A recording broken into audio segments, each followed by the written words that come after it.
श्री दुर्गा सप्तशती पहला अध्याय। विनियोग। पहले चरित्र के ब्रह्मा ऋषि, महाकाली देवता, गायत्री छंद, नंदा शक्ति, रक्तदंती का बीज, अग्नि तत्व और ऋग्वेद स्वरूप हैं। श्री महाकाली देवता की प्रसन्नता के लिए पहले चरित्र के रूप में विनियोग किया जाता है। ध्यान।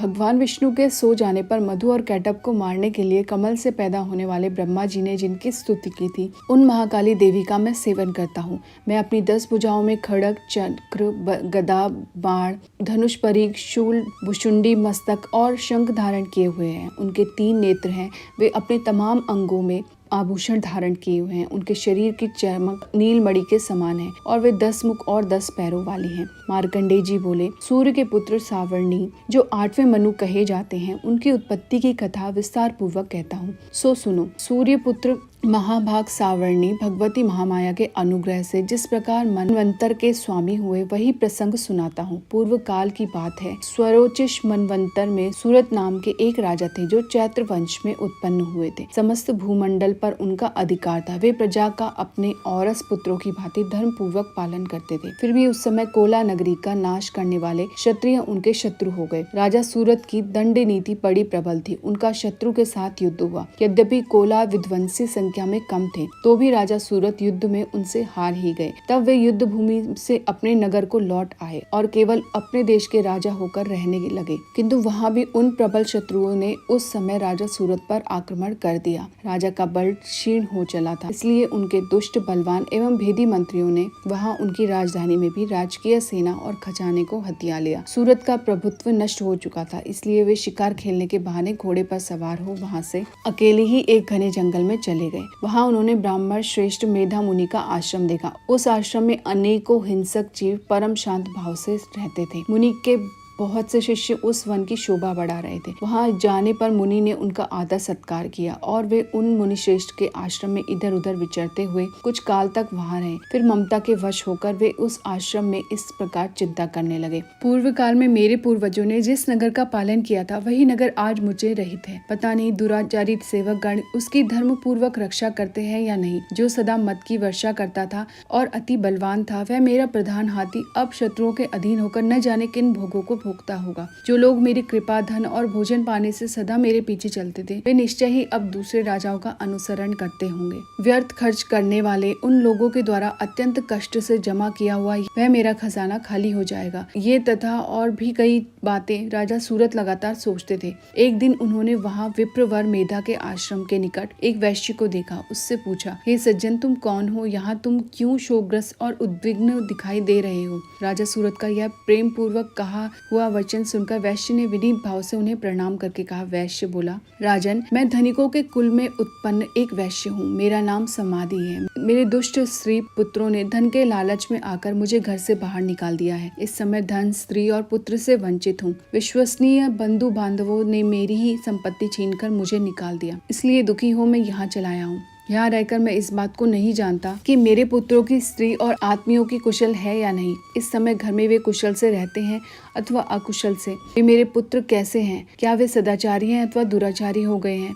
राजा ने पूछा, जिन लोभी स्त्री, पुत्र आदि ने धन के कारण तुम्हें घर से निकाल दिया, उनके प्रति तुम्हारे चित्त में इतना प्यार क्यों है? वैश्य बोला, आप मेरे विषय में जो बातें कहते हैं वह सच है, किंतु क्या करूं, मेरा मन निष्ठुरता धारण नहीं कर सकता। जिन्होंने धन के लोभ में पड़कर पिता के प्रति श्रद्धा, पति के प्रति प्रेम और स्वजन के प्रति अनुराग को तिलांजलि दे मुझे घर से निकाल दिया है, उन्हीं के प्रति मेरे हृदय में इतनी अनुरक्ति है। हे महामते, गुणहीन बंधुओं के प्रति जो मेरा चित्त इस प्रकार प्रेम मग्न हो रहा है, यह क्या है? इस बात को मैं जानकर भी नहीं जान पाता। उनके लिए मैं लंबी सांसें ले रहा हूँ और मेरा मन अत्यंत दुखित हो रहा है। उन लोगों में प्रेम का सर्वथा अभाव है, तो भी उनके प्रति जो मेरा मन निष्ठुर नहीं हो पाता। इसके लिए क्या करूँ? मार्कंडेय जी बोले, हे ब्राह्मण, तदंतर राजाओं ने श्रेष्ठ सूरत और वह समाधि नामक वैश्य दोनों साथ साथ मुनि की सेवा में उपस्थित हुए और उनके साथ यथा योग्य न्यायानुकूल विनयपूर्ण बर्ताव करके बैठ गए। इसके बाद वैश्य और राजा ने कुछ वार्तालाप आरंभ किया। राजा ने कहा, भगवान, मैं आपसे एक बात पूछना चाहता हूँ,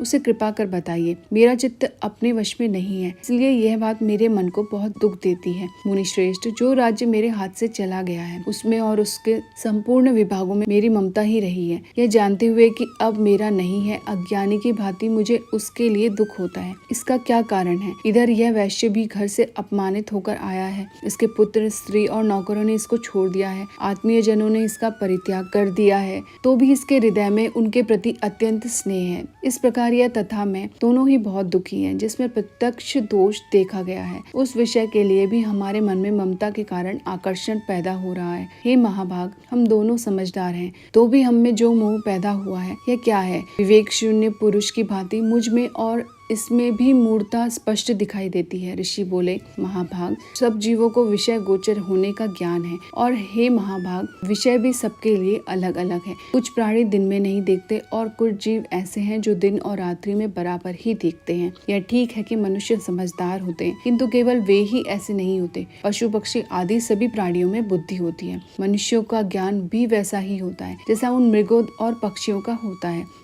यह तथा अन्य बातें भी प्राय दोनों में समान ही हैं। समझ होने पर भी इन पक्षियों को तो देखो, ये स्वयं भूख से पीड़ित होते हुए भी मोहवश बच्चों की चोंच में कितने चाव से अन्न के दाने डाल रहे हैं। पुरुष श्रेष्ठ, क्या तुम देखते नहीं ये मनुष्य समझदार होते हुए भी लोभवश अपने किए हुए उपकार का बदला पाने के लिए पुत्रों की कामना करते हैं। यद्यपि उन सब में समझ की कमी नहीं है, तथापि वे संसार की स्थिति बनाए रखने वाली भगवती महामाया के प्रभाव द्वारा ममतामय भंवर से युक्त मोह के गहरे गड्ढे में गिराए जाते हैं। इसलिए इसमें आश्चर्य नहीं करना चाहिए। जगदीश्वर भगवान विष्णु की योग निद्रा रूपी जो भगवती महामाया है, उन्हीं द्वारा यह जगत मोहित हो रहा है। वे भगवती महामाया देवी ज्ञानियों के भी चित्त को बलपूर्वक खींचकर मोहग्रस्त कर देती हैं। वे ही इस सारे चराचर जगत की सृष्टि करती है तथा वे ही प्रसन्न होने पर मनुष्य को मुक्ति के लिए वरदान देती है। वे ही पराविद्या, संसार बंधन और मोक्ष की कारणभूता सनातनी देवी तथा संपूर्ण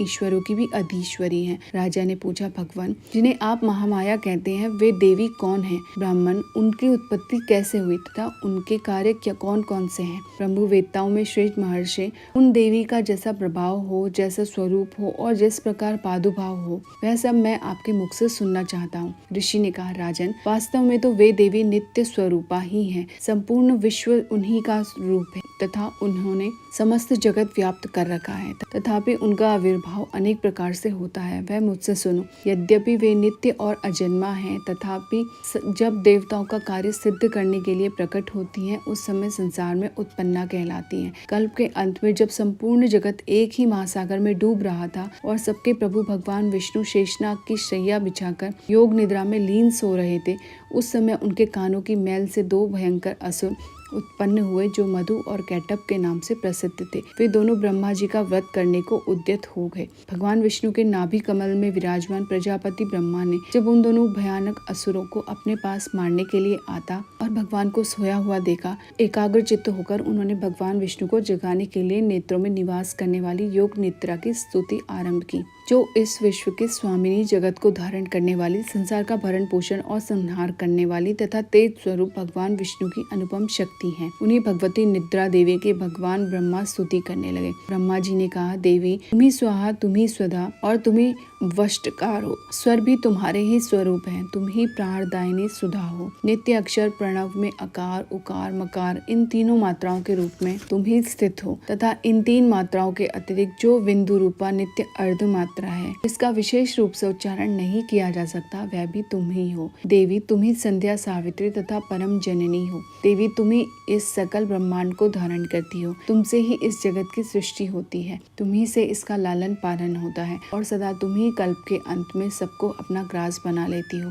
जगतमयी देवी, इस जगत की उत्पत्ति के समय तुम सृष्टि रूपा हो, पालन काल में स्थिति रूपा हो तथा कल्पांत के समय संहार रूपा हो। तुम ही महाविद्या, महामाया, महामेधा, महास्मृति, महामोह रूपा, महादेवी और महासुरी हो। तुम ही तीन गुणों सत्व, रज, तम को उत्पन्न करने वाली सबकी प्रकृति हो। भयंकर कालरात्रि, महारात्रि और तुम ही बोध स्वरूपा बुद्धि हो। लज्जा, शांति और क्षमा, पुष्टि, तुष्टि भी तुम ही हो। तुम शूल धारिणी, घोर रूपा, खड़ग धारिणी तथा गदा, चक्र, शंख और धनुष बाण धारण करने वाली हो। बाण, भुषुंडी और परीग ये भी तुम्हारे अस्त्र हैं। तुम सौम्य और सौम्यतर हो। इतना ही नहीं, जितने भी सौम्य एवं सुंदर पदार्थ हैं, उन सब की अपेक्षा तुम अत्यधिक सुंदरी हो। और अपर सबसे परे रहने वाली परमेश्वरी शक्ति तुम ही हो। अखिलात्मिके देवी, कहीं भी सत असत रूप जो कुछ वस्तुएं हैं उन सब की जो कुछ शक्ति है वही तुम ही हो। ऐसी अवस्था में तुम्हारी स्तुति क्या हो सकती है? जो इस जगत की सृष्टि, पालन और संहार करते हैं, उन भगवान को भी जब तुमने निद्रा के अधीन कर दिया है तो तुम्हारी स्तुति करने में यहाँ कौन समर्थ हो सकता है? मुझको, भगवान शंकर को तथा भगवान विष्णु को भी तुमने शरीर धारण कराया है, अतः तुम्हारे स्तुति करने की शक्ति किसमें है? देवी, तुम तो अपने इन उदार प्रभाव से भी विशेष स्तुत्य हो। ये जो दोनों असुर मधु और कैटभ हैं, इसको मोह में डाल दो और जगदीश्वर भगवान विष्णु को शीघ्र जगा दो। साथ ही इनके भीतर इन दोनों महान असुरों को मार डालने की बुद्धि उत्पन्न कर दो। ऋषि बोले, हे राजन, जब ब्रह्मा जी ने वहाँ मधु और कैटभ को मारने के उद्देश्य से भगवान विष्णु को जगाने के लिए तमोगुण की अधिष्ठात्री देवी योग निद्रा की इस प्रकार स्तुति की, तब वे भगवान के नेत्र, नासिका, बाहु, हृदय और वक्षस्थल से निकलकर अप्रकट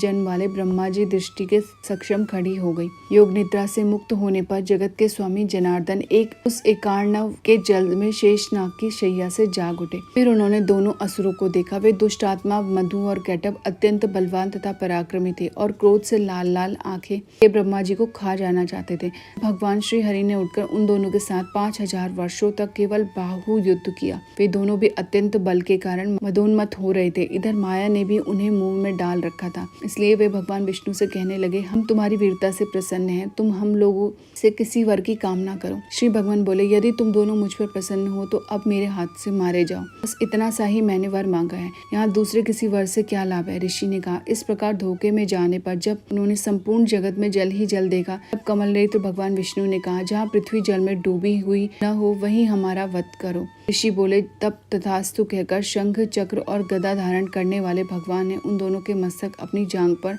रखकर चक्र से काट डाले। इसी प्रकार ये देवी महामाई ब्रह्मा जी की स्तुति करने पर स्वयं प्रकट हुई। अब आगे तुमसे उनके प्रभाव का वर्णन करता हूँ, सुनो। मधु कैटभ वध नाम पहला अध्याय समाप्त। जय मानव दुर्गे।